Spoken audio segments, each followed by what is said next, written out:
Oke, assalamualaikum warahmatullahi wabarakatuh. Gimana kabarnya anak-anak? Alhamdulillah, luar biasa, Allahu Akbar. Oke, semangat sekali ya untuk belajar pada pagi hari ini. Sebelum pelajaran dimulai, alangkah lebih baiknya kita berdoa terlebih dahulu supaya dalam menuntut ilmu itu diberkahi oleh Allah dan mendapatkan pahala secara rahmat dari Allah Subhanahu wa taala. Berdoa dimulai. Berdoa selesai. Oke, sebelum pembelajaran dimulai, Ibu mau ngecek kerapian kelas kalian. Itu mejanya tolong diluruskan. Itu ada sampah tolong diambil. Nanti saat istirahat kita buang ke tempat sampah. Dan silahkan kalian mempersiapkan buku tulis dan alat tulis kalian. Jadi kita itu harus membuang sampah itu pada tempatnya. Karena ini kalau kita belajar keadaan seperti ini, rapi, bersih, kita itu akan merasa nyaman dan tenang dalam belajar. Seperti itu ya. Oke, sebelumnya akan Ibu absen terlebih dahulu. Berangkat semua enggak? Oke, silahkan Ibu absen. Silahkan kalian tunjuk tangan ya. Nila, oke, hadir. Lisna, hadir. Fatimah, hadir. Ilham, hadir. Trio, hadir. Alhamdulillah kalau hadir semua. Ibu sangat senang kalau kelas ini itu lengkap, hadir semua. Jadi Ibu dalam menyampaikan itu akan merasa puas dan semangat untuk menyampaikan ilmu terhadap kalian semua. Sebelum pembelajaran pada materi pagi hari ini, Ibu mau tanya dulu materi minggu lalu. Ada yang masih paham? Masih ingat? Oke, Nila apa? Ya, tepat sekali, tentang hormat dan patuh terhadap orang tua dan guru. Kenapa sih kita harus patuh dan hormat terhadap orang tua dan guru? Ya karena itu sebuah kewajiban kita. Kita sudah mendapatkan hak untuk disayangi oleh mereka, oleh orang tua dan guru. Seperti itu ya. Nah, itu sebuah akhlak terpuji atau akhlak tercela? Pastinya akhlak terpuji. Nah, pada pagi hari ini kita juga akan mempelajari tentang akhlak terpuji, yaitu mengenai amal soleh sama sangka baik atau berprasangka baik. Jadi amal soleh maupun berprasangka baik itu sebuah akhlak terpuji yang harus kita tanamkan dalam diri kita. Sebagai kita itu hidup di dunia itu hanya sementara, hanya sebagai ladang untuk mencari sebuah pahala sebanyak-banyaknya untuk kehidupan bahagia di akhirat nanti. Jadi salah satunya yaitu dengan amal soleh dan berprasangka baik. Jadi kita itu harus tetap selalu berprasangka baik terhadap orang lain, melakukan amal soleh terhadap orang lain, terhadap Allah maupun terhadap diri sendiri. Nah, di sini Ibu sudah membuat PowerPoint yang memudahkan kalian untuk belajar. Jadi Ibu membuat singkatannya di sini. Ini peta konsepnya. Nah, materi yang akan kita pelajari itu mengenai apa aja sih? Nih, mengenai amal soleh. Nah, jadi dari amal soleh sama prasangka baik itu kita akan pelajari pengertiannya. Nah, yang pertama, pengertian dari amal soleh terlebih dahulu. Jadi amal soleh itu apa sih? Lisna coba. Ya, amal soleh itu segala perbuatan yang bermanfaat bagi kita maupun orang lain sesuai akal rasio dan Al-Quran dan Sunnah. Jadi sesuai akal rasio, Al-Quran dan As-Sunnah. Misalnya kita melakukan sebuah amal soleh, kita melakukan sebuah amal perbuatan, kita melakukan sedekah terhadap orang lain, tapi dengan rezeki yang tidak halal, itu tidak sesuai dengan Al-Quran dan As-Sunnah. Nah, berarti namanya bukan amal soleh, tetapi amal sayyi'ah, yang artinya itu mendatangkan kemudaratan terhadap kita maupun terhadap orang lain. Jadi amal soleh itu kebalikannya itu amal sayyi'ah yang akan mendatangkan kemudaratan dan membawa kita ke neraka. Kalau amal soleh ini mendatangkan kita ke surga dan pahala dari Allah Subhanahu wa taala. Nah, yang selanjutnya itu ada syarat sah amal soleh itu bisa diterima oleh Allah. Yang pertama, niatnya dengan niat yang ikhlas. Yang pertama, niat ikhlas. Misalnya kita untuk riya, yaitu bukan tidak akan diterima oleh Allah dan tidak akan sah amal soleh kita kalau kita itu untuk riya bukan karena ikhlas karena Allah semata. Nah, yang selanjutnya kita itu mengetahui ilmunya. Maksudnya apa? Kita itu paham bahwa misalnya kita sedekah itu untuk apa sih? Manfaat apa sih yang akan kita dapatkan dari sedekah itu? Dan manfaat apa yang akan orang lain dapatkan dari sedekah itu gitu. Nah, sesuai dengan Al-Quran dan As-Sunnah itu sudah jelas ya. Jadi amal soleh itu harus sesuai dengan Al-Quran dan As-Sunnah. Kalau nggak sesuai itu namanya bukan amal soleh, tapi amal apa tadi? Sayyi'ah. Selanjutnya itu ada dalilnya. Itu Quran surat Al-Asr ayat 2-3 yang berbunyi Bismillahirrahmanirrahim, innal insana lafi khusrin illa alladzina amanu wa amilus sholihati wa tawassaw bil haqqi wa tawassaw bis sabr. Yang artinya apa? Jangan manusia kepada sebuah kerugian kecuali orang-orang yang melakukan amal soleh. Karena apa? Orang yang melakukan amal soleh itu justru akan mendapatkan sebuah keuntungan, baik keuntungan di dunia maupun keuntungan di akhirat. Tapi kalau kita melakukan amal sayyi'ah itu akan mendapatkan sebuah kerugian. Jadi hidup di dunia itu akan sia-sia saja. Yang selanjutnya ada macam-macam amal soleh. Itu ada 3 macam. Yang pertama, amal soleh terhadap Allah, terhadap manusia, maupun terhadap lingkungan. Coba Nila jelaskan amal soleh terhadap Allah. Ya, tepat sekali. Jadi amal soleh terhadap Allah itu kita melakukan apa yang menjadi perintahnya dan menjauhi larangannya. Contohnya apa coba? Ilham. Ya, contohnya sholat ya. Tadi kata Ilham contohnya sholat itu sangat tepat sekali. Jadi amal sholat terhadap Allah itu kita melakukan sebuah perbuatan yang bermanfaat bagi kita. Nah, misalnya sholat kan itu bermanfaat bagi kita. Kita mendapatkan pahala, kita mendapatkan ridho Allah, dan masih banyak lagi. Terus ada zakat, juga amal sholat terhadap Allah. Haji, itu juga amal sholat terhadap Allah. Yang selanjutnya amal sholat terhadap manusia. Misalnya apa? Oke, senyum. Jadi yang paling mudah dan murah itu amal soleh yang dilakukan adalah senyum. Tidak membutuhkan uang, terus tidak sulit. Misalnya kita tinggal senyum aja ke teman, senyum kayak gitu. Tapi jangan senyum-senyum sendiri, bahaya ya kalau senyum-senyum sendiri. Nilai itu dibiasakan. Yang selanjutnya ada amal soleh terhadap lingkungan alam. Misalnya apa? Kita membuang sampah pada tempatnya. Seperti tadi itu kan ada sampah ya, kalian buang di tempat sampah. Itu sebuah amal soleh terhadap lingkungan, supaya apa? Lingkungan kita itu bersih, asri, lestari, jadi enak dipandang gitu ya. Selanjutnya ada manfaat beramal soleh. Manfaatnya apa sih dari beramal soleh? Coba. Bagus, dari tadi kayaknya diem aja. Ngantuk. Gak apa-apa kalau ngantuk, tapi jangan tidur. Ngantuk boleh, tapi tidur jangan ya.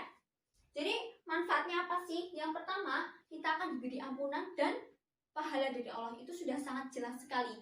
Kalau kita melakukan sebuah amal soleh, kita itu akan mendapatkan pahala. Allah itu akan memberi pahala kepada hamba-hambanya yang melakukan amal soleh, yang melakukan akhlak terpuji, walaupun sekecil biji zarah. Kalian tahu biji zarah?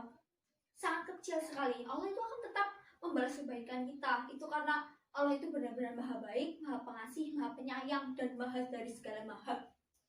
Selanjutnya itu diberi petunjuk oleh Allah. Petunjuk untuk apa? Petunjuk untuk melakukan.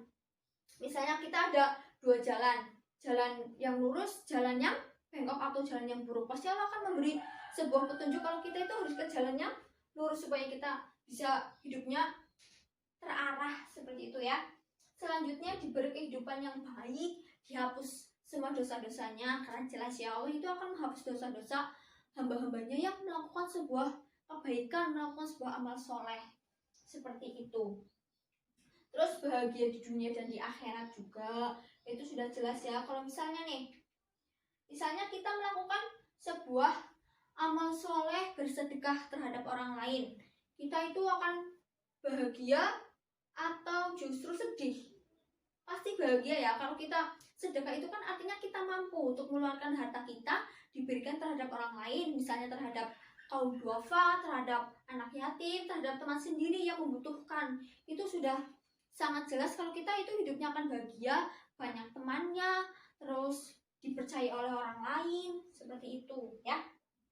Nah yang selanjutnya itu cukup ya dari amal soleh ya. Nah kita akan langsung ke berprasangka baik. Jadi siapa yang tahu pengertian berprasangka baik? Silahkan. Oke, jadi berprasangka baik itu artinya husnuzon, atau bahasa gaulnya kita itu posting. Apa coba posting?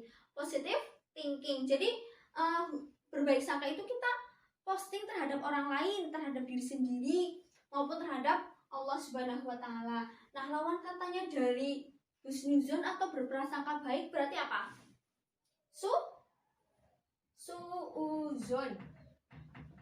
Ini lawan kata dari berprasangka baik. Misalnya kita berprasangka buruk atau suuzon itu terhadap orang lain. Misalnya, wah kayaknya Lisna gak semangat nih belajar sama ibu, kayaknya ngantuk, jangan-jangan dia kurang ini nih, jangan-jangan. Pasti kalau berprasangka buruk kita itu memikirkan sesuatu yang buruk terhadap orang lain, itu akan menimbulkan sebuah kerugian untuk kita, untuk orang lain juga merasakan, oh dia berprasangka buruk terus ya sama aku, dia kan gak akan berteman sama kita. Jadi kita itu harus selalu menanamkan berprasangka baik terhadap orang lain. Jangan berprasangka buruk terus, jangan negative thinking, seperti itu. Nah selanjutnya dalil berprasangka baik, coba dibaca trio. Dari tadi diem juga kayak bagus ya. Jadi ini ya, qobla mautihi bisalah sati ayam apa trio? Oke, tepat sekali. Yang artinya apa sih? Janganlah kalian manusia itu meninggal dalam keadaan rugi, kecuali apa?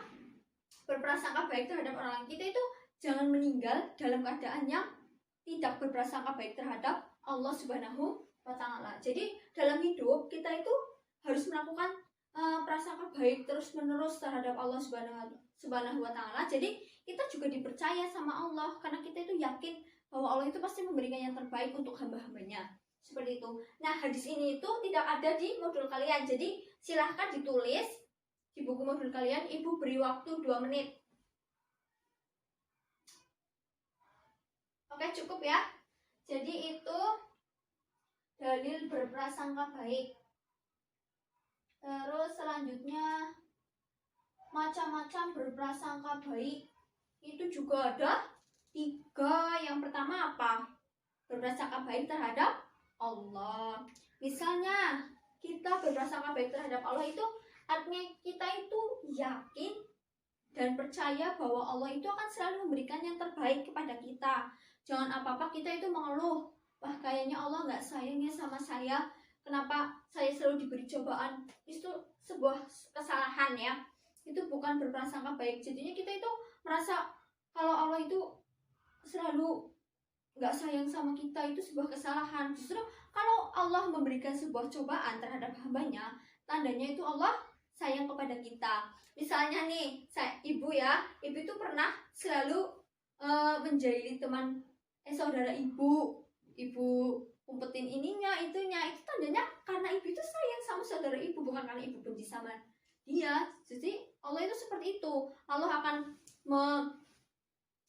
mencoba hambanya dengan sebuah ujian-ujian berat. Itu tandanya Allah sangat sayang terhadap hamba-hambanya.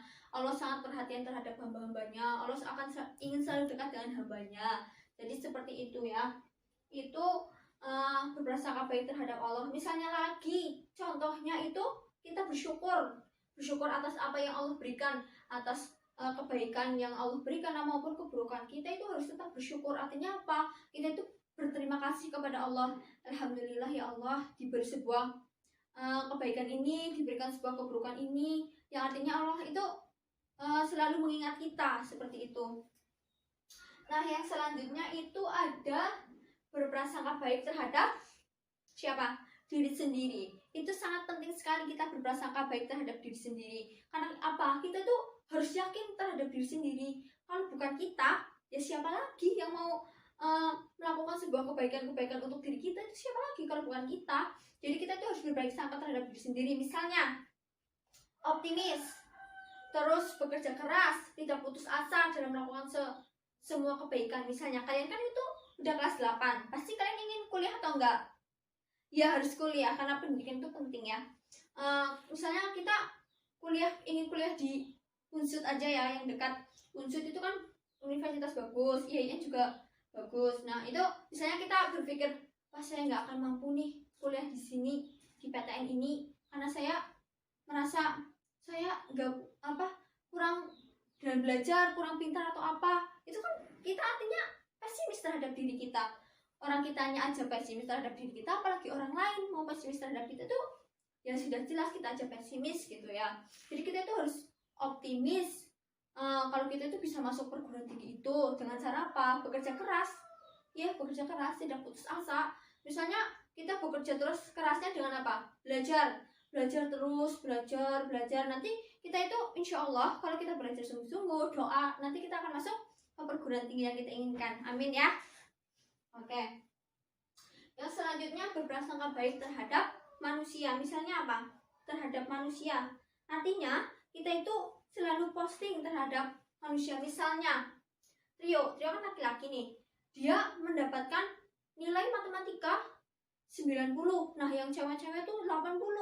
Nah yang cewek itu merasa, wah Trio kok nilainya lebih bagus dari saya ya, kayaknya dia nyontek deh. Nah itu berprasangka baik atau buruk? Iya, berprasangka buruk itu nggak baik ya. Itu hanya perumpamaan Trio. Jadi nggak baik kalau kita berprasangka buruk terhadap orang lain. Kan belum tentu juga Trio itu mencontek. Siapa tahu aja dia karena belajar keras dari minggu yang lalu, jadinya mendapatkan nilai yang bagus. Nah kalau kita berprasangka baik, kita itu akan merasa tenang nggak kalau kita berprasangka baik terhadap orang lain? Pasti hidup kita akan tenang, akan bahagia, banyak teman, jadi dipercaya. Selanjutnya ada manfaat. Nah, manfaat berbaik sangka apa aja? Ya, hidup kita tenang, tadi udah Ibu jelaskan ya. Hidup kita akan tenang. Misalnya kita berprasangka buruk terus-terusan, kita selalu merasa orang lain melakukan ini, burukan ini, kita itu tidak akan tenang. Pikiran kita juga akan merasa pusing, akan merasa kayak dia itu gelisah, intinya gelisah seperti itu ya. Nah, terus selanjutnya itu menyebabkan seseorang tidak mudah putus asa. Karena apa? Kalau kita berbaik sangka, kita itu akan bekerja keras, semangat dalam menuntut ilmu, mencapai cita-cita seperti itu ya. Terus ada selalu senang dan bahagia.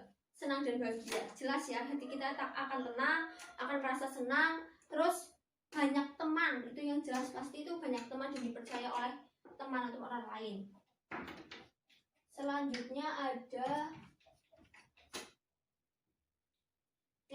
contoh perilaku dari beramal soleh dan berbaik sangka. Nah, berbaik sangka itu kan misalnya tadi kita optimis, pesimis terhadap Allah. Bukan pesimis, optimis, bekerja keras, terus tidak mudah putus asa. Nah, perilaku beramal soleh dan berbaik sangka. Contohnya ya, ini Ibu sudah ada video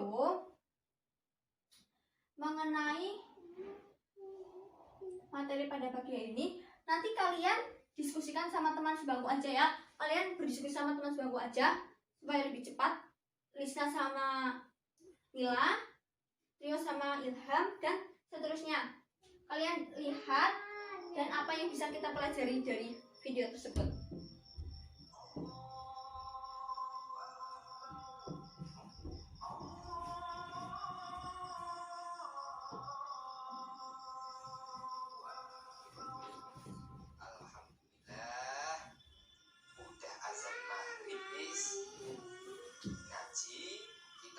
Besok ya, mari ke musola, kita sholat berjamaah. Iya Kang Topan, mari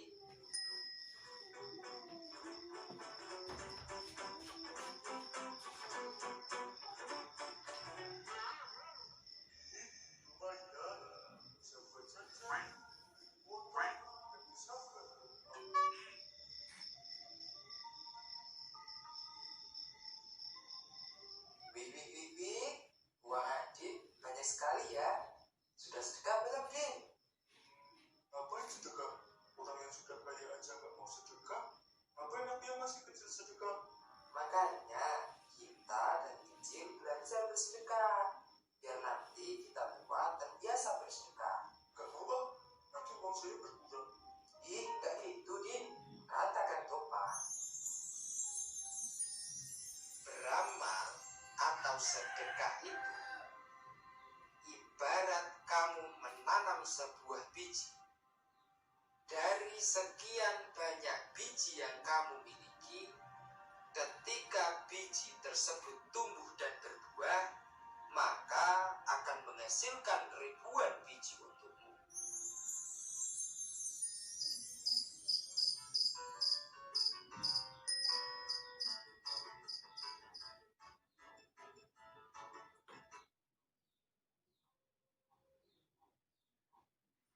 Ya, jadi seperti itu ya videonya. Silahkan kalian diskusikan sama kelompok kecil kalian, teman sebangkunya. Nanti kalian presentasikan apa yang hasil dari diskusi kalian ya di depan teman kalian masing-masing. Oke, Ibu beri waktu 5 menit untuk berdiskusi.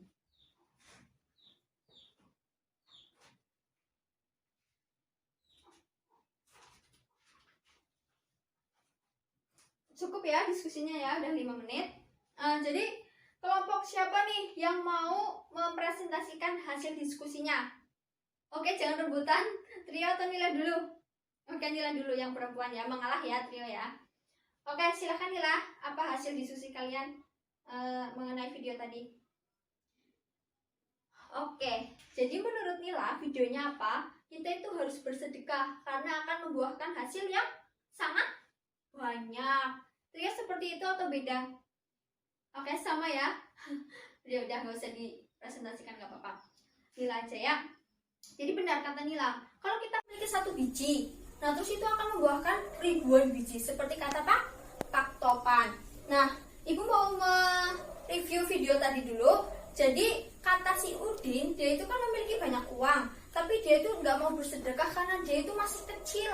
Dan orang tua aja masih banyak yang nggak bersedekah. Jadi pemikirannya Udin itu seperti itu.